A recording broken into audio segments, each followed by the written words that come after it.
And the okra is over 6 feet tall in places, and I just picked about 25 off of it. You can see by the damage on my leaves that the hot weather has slowly taken its toll on my cucumbers. We're still picking a few more than we can eat.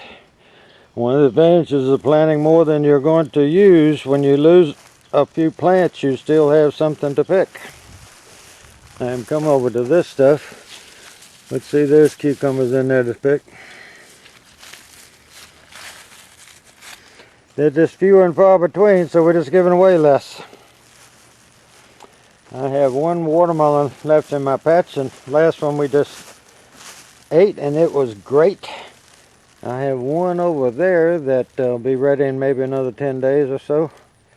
And then I have a cantaloupe there, and a cantaloupe there, and a cantaloupe there. And I've got one over there just under that orange marigold. They're all sitting on these little pots. Anything to keep them off the soil. My wife said, you know what? I know what your cantaloupe problem is. And I said, tell me. And she said, you never put compost on your cantaloupe watermelon patch before. And I said, you know, you're right. And she said, yeah, it was always sitting on hard soil. And if you look down in my shoe here, and you look at this compost that's been on here for a few months, see, it's getting like powder.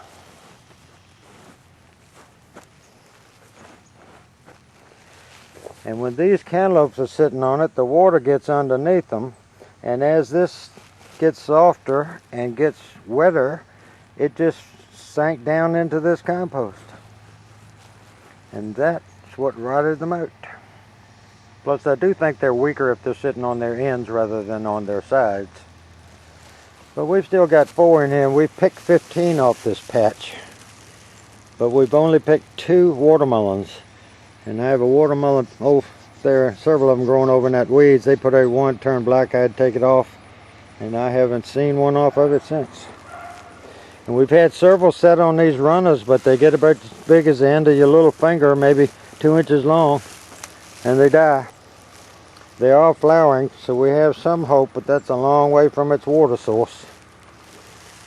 But that's what's going on over here in the melon patch.